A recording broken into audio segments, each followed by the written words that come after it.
Day 2, not easily broken. Stop bleeding on people who didn't cut you. Most people think brokenness comes from what happened to them, but many times brokenness comes from carrying what happened too long. The event happened years ago. The betrayal happened years ago. The rejection happened years ago.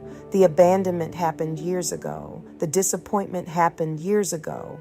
Yet the wound is still speaking. And whenever a wound keeps speaking, it eventually starts influencing how you see people who never touched you. This is why some people cannot receive love even when it is genuine, not because love isn't present, because pain is louder. Pain becomes an interpreter. Every compliment gets questioned. Every act of kindness gets examined. Every relationship gets placed under suspicion, not because the current person did something wrong, but because an old wound is still talking.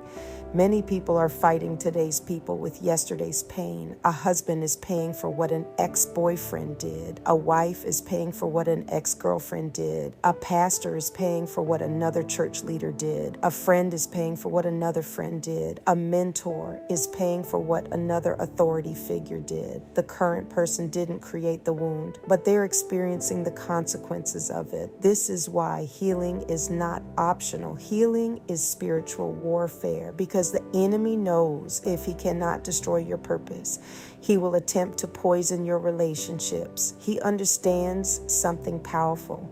Relationships are often the vehicles God uses to bless us. Think about it. Moses needed Aaron, David needed Jonathan, Ruth needed Naomi, Paul needed Timothy. Nobody fulfills destiny completely alone. So if the enemy can damage your ability to trust, he can damage your ability to connect. If he can damage your ability to connect, he can isolate you. And isolation is one of his favorite weapons, because isolated people often become vulnerable people. A wounded animal separates itself from the herd. And predators know exactly where to look. Some people think they're protecting themselves, but what they're really doing is imprisoning themselves. They've built walls so high that nobody can get in. Nobody can hurt them, but nobody can help them either. Nobody can wound them, but nobody can love them either. Nobody can betray them, but nobody can reach them either. And there is a difference between boundaries and walls. Boundaries protect your peace. Walls imprison your heart. Boundaries say, I know who I am. Walls say, I'm afraid of being hurt again.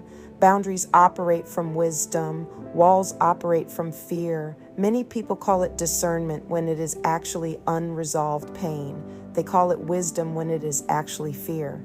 They call it caution when it is actually brokenness. And because of that, they push away the very people God sent to help them heal.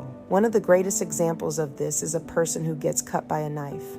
Imagine someone accidentally cuts their hand. The wound is real. The pain is real. The blood is real. Nobody would deny that. But imagine they refuse treatment.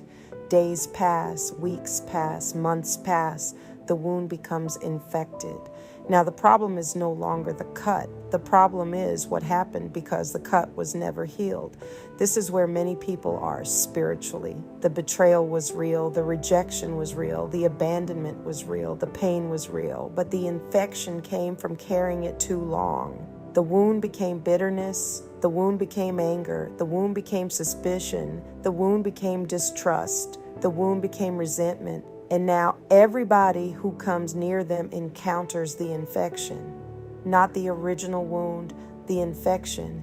The enemy loves infected wounds because infected wounds spread. They spread into marriages. They spread into friendships. They spread into ministries. They spread into families. They spread into workplaces. One wounded person can unintentionally wound an entire room. And this is why God often focuses on healing before promotion. Because if he gave some people greater influence before healing them, they would spread their pain everywhere they go. The truth is this: not everyone who enters your life is your enemy. Not everyone is preparing to betray you. Not everyone is planning to abandon you. Not everyone is plotting against you. Some people genuinely care. Some people genuinely love you. Some people genuinely want to see you succeed. But wounds make it difficult to recognize healthy people. A person with a broken lens sees everything through the crack. The problem isn't always what they're looking at. The problem is what they're looking through. And this is where becoming not easily broken begins. You stop making people pay debts they never owed. You stop punishing people for crimes they never committed. You stop expecting every relationship to end the way the last one ended. You stop treating new people like old pain. You stop allowing yesterday's wound to control today's opportunity. Because healing does not mean pretending the pain never happened. Healing means the pain no longer controls you. Healing means you can remember it without reliving it. Healing means you can talk about it without bleeding from it. Healing means the scar remains, but the wound closes. And there are people listening right now who have survived things that should have destroyed them. You survived betrayal. You survived abandonment. You survived heartbreak. You survived disappointment. You survived rejection. But survival is not the same as healing. Some people survived the battle but are still carrying the bullets. Some people escaped the fire but are still carrying the smoke. Some people left the storm but are still carrying the rain. And God wants more than your survival. He wants your restoration. Because when healing finally takes place, something powerful happens.